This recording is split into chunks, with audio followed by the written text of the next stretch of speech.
The night the TV called him a CEO, I was standing in my living room with a mug going cold, the blue light washing the walls, and there he was on a stage in a clean suit talking about libraries. Miles Carter, CEO of Harbor Light Trust, pledges 25 million, the ticker said. And my chest did that drop like an elevator between floors. Because a week earlier at Cinder and Sage, he had sat across from me in a worn coat and boots that had been through some things, stirring black coffee with the back of a spoon, telling me he worked in school support. Nothing glamorous. And wishing me a gentle day like that was a thing you could hand someone you know what I mean. We met because my mom pushed me out the door. One blind date, Lena proved the universe still has manners. And that morning the old district had this honeyed light ivy crawling the brick, and the windows fogged from the inside. He stood.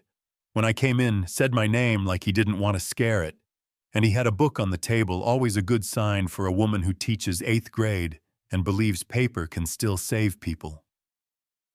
He pointed with his chin toward a mutt outside the glass. Not quite golden, all heart, and broke a crumb off his scone. He's always hungry, never greedy, he said, and I smiled without permission, because that's what sincerity does. It sneaks past your guard. He didn't ask about my ex or scan my fingers for what used to be there. He asked what story made me a teacher and then actually listened. I said, "A tree grows in Brooklyn," and he said that book is a backbone wrapped in paper. We laughed softly, like people who were trying not to scare off whatever good thing had wandered in. And when we stood to leave, he didn't press for next time, just said, "It was really nice meeting you, Lena. I hope your day is gentle." Who says gentle unless they've been through harsh? After that, he just kept showing up in small, stubborn ways. My umbrella snapped in street corner wind, and he handed me his with a smile and stepped back into the rain like it was an old roommate. My mom's fence panel went loose and someone tightened it clean, with a note in the mailbox that said, "Should hold the winter, no signature. Just the work." The book drive at school hit the usual chaos, and he was there in jeans and a flannel that had seen a dozen Thanksgivings, carrying boxes, sorting stacks, kneeling. So a shy 7th grader named Zeke could pick a first novel like they were choosing a door together. When a volunteer asked what he did, he said, "Education support, not flashy." And I thought, right, same language I speak. The day I got sick, he called you. "Okay, you sounded off." I lied and said I was fine. He showed up anyway with a thermos and a plastic tub, chicken and rice. My mom swore by it. "May I put it in a bowl for you," the way he said. "May I," instead of "let me," told me everything about the way he treats other people's tired. He left me alone to eat and sat outside with Moose, my dog, who thinks he's a rug with opinions. They nodded off together like old buddies, and I had this warm wave of something like safety, the kind you don't notice until your spine lets go. I deleted the photo of my ex after that. Felt my thumb hover and then just did it. Because shame is sticky, but sometimes soup and gentleness unstick you. Not everybody loved my lane. A donor named Trevor Lang came to a meeting and said our library was adorable. "But optics don't close gaps," I said. "Optics don't read to kids." And he asked who I was in that voice men use when they want you to remember who signs checks. I said, "The babysitter who gave your son a book list last summer." He smiled like a warning, yeah. That happened. And Miles stood nearby, close enough to count, far enough to let me own my ground, which I respect, because if you want to be on my team, you learn the plays and you don't elbow me to score. Then the TV night hit, and the word CEO rewired every earlier sentence. Not because success scares me, I love when a person builds a thing, but because he let me meet half of him while he tucked the other half behind the curtain.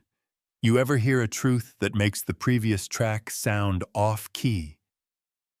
I turned the volume down and sat there breathing, the mug cooling, Moose sighing heavy on my feet, choosing not to cry because I've done enough of that for people who didn't deserve the salt. The next day, Maya, one of my students, bounced into class with a letter, Miss Hart. I got it, Harbor Light Scholarship, full ride and books. And there was a sticky note that said, "Someone believes in you." And my throat pinched because that was his kind of sentence, no names. Just belief.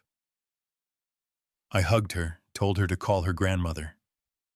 Then stepped into the supply closet during prep and braced my forehead against boxes of sentence strips until the room steadied. I went home, deleted his number so my first words wouldn't be the sharp ones, walked the long way with my hands deep in my pockets. Because sometimes motion is the only way through.